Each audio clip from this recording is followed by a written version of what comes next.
Assalamualaikum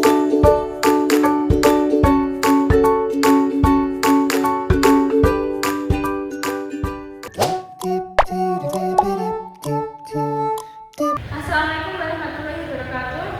Yang terhormat Bapak Yudi selaku pengampu mata kuliah Ekonomi Syariah dan juga teman-teman SMP yang saya banggakan. Di sini saya akan mempresentasikan materi tentang prinsip dan praktik audit lembaga legislatif. Nah, dalam sistem pemerintahan di sini, lembaga legislatif merupakan salah satu pilar utama negara yang bertugas untuk menyusun peraturan perundang-undangan dan juga mengawasi jalannya pemerintahan. Di sini juga audit memastikan bahwa lembaga legislatif tersebut memastikan bahwa tugas-tugas tersebut dilaksanakan dengan baik. Oleh karena itu, di sini audit juga mengawasi sejauh mana lembaga legislatif melaksanakan ketiga fungsi utamanya. Yang pertama yaitu legislasi dari penyusunan peraturan perundang-undangan, yang kedua representasi yaitu mewakili suara rakyat dalam pemerintahan, dan yang ketiga pengawasan yang secara objektif. Nah, pembahasan materi kali ini yang pertama yaitu prinsip audit lembaga legislatif, yang kedua prosedur tantangan audit lembaga legislatif, yang ketiga studi kasus audit lembaga legislatif. Nah, di sini audit hukum legislatif merupakan proses pemeriksaan dan analisis hukum atau evaluasi terhadap subjek hukum. Subjek hukum di sini DPR, DPD, dan juga DPRD yang berkaitan dengan proses legislasi ataupun proses pembuatan undang-undang.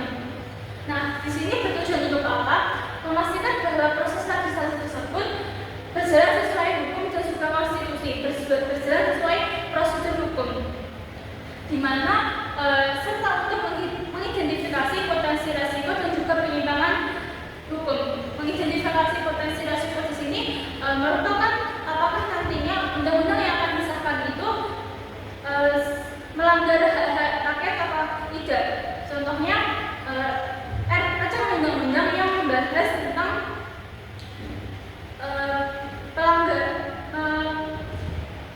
rancangan undang-undang tentang di mana masyarakat tidak boleh berpendapat. Nah, aspek utama kali ini saya mengangkat 3 aspek utama. Yang pertama yaitu audit kepatuhan, di mana menilai kesesuaian antara praktek internal legislatif dengan standar hukum, peraturan, dan norma etika yang berlaku. Dalam konteks di sini, auditor menilai apakah aktivitas prosedur kebijakan dari lembaga legislatif tersebut apakah sesuai dengan standar hukum atau tidak. Di sini juga dalam mengaudit lembaga legislatif tersebut, internal kebijakan dari lembaga legislatif tersebut, dari tata tertib dan juga kode etik yang dilaksanakan oleh lembaga legislatif. Nah, yang kedua yaitu audit keuangan. Di sini memastikan pengelolaan anggaran legislatif dilakukan sesuai transparansi dan juga akuntabilitas, di mana dalam mengaudit suatu lembaga tersebut,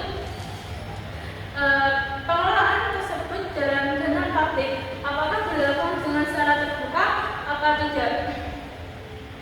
Nah, yang ketiga audit kinerja, menilai efektivitas pelaksanaan 3 fungsi utamanya lagi, yaitu legislasi, representasi, dan juga pengawasan, di mana dalam audit di sini tidak hanya mengawasi dalam melaksanakan 3 tersebut, tetapi juga dampak yang substantif, yaitu dampak yang nyata apakah dari lembaga legislatif tersebut apakah ada perubahan yang nyata.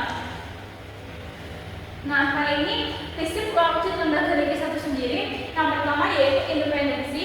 Auditor memiliki kebebasan dari pengaruh politik, di mana dalam mengaudit di sini lembaga legislatif, auditor di sini memiliki kebebasan untuk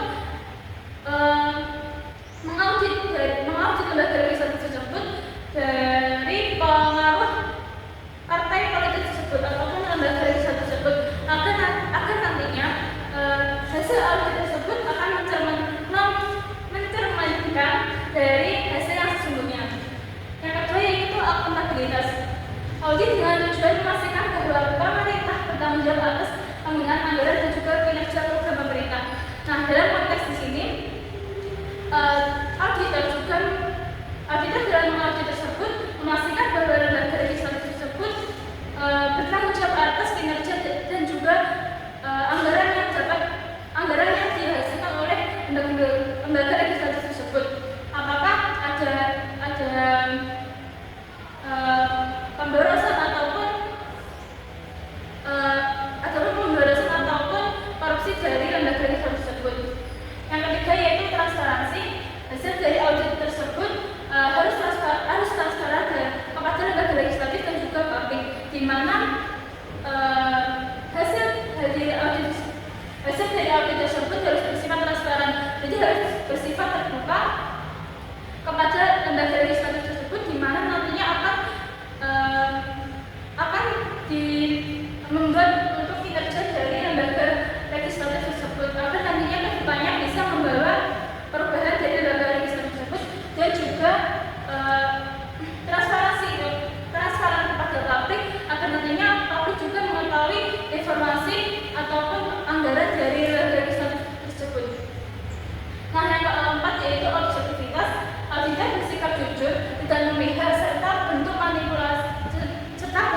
ataupun manipulasi dan juga tekanan dari pihak legislatif. Nah, di sini auditor dalam mengaudit suatu lembaga tersebut harus bersikap jujur dan melakukan apa adanya dari hasil audit tersebut dan tanpa adanya tekanan dari pihak legislatif.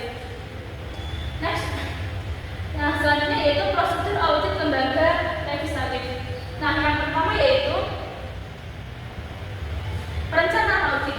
Auditor bertekad fokus utama audit berdasarkan identifikasi resiko kelembagaan dan juga permasalahan. Nah, di sini tentunya menetapkan fokus utama yaitu apa titik fokus utama, yaitu dengan tujuan dari audit tersebut dalam mengaudit sebuah lembaga tersebut, apakah nanti yang ada permasalahan di lembaga tersebut.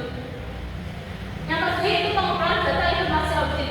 Proses pengumpulan di sini bersumber dari dokumen internal lembaga, di mana di situ ada risalah sidang ataupun laporan komisi dan juga laporan komisi. Di sini auditor bisa melihat dari data tersebut, dari mana juga bisa melihat mengobservasi dari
harga tiket dengan surat tugas. Dan yang kedua, jadwal dinas tidak sesuai dengan rapat, di mana antar komisi tersebut menjalankan tugas mereka misalnya di kota yang sama.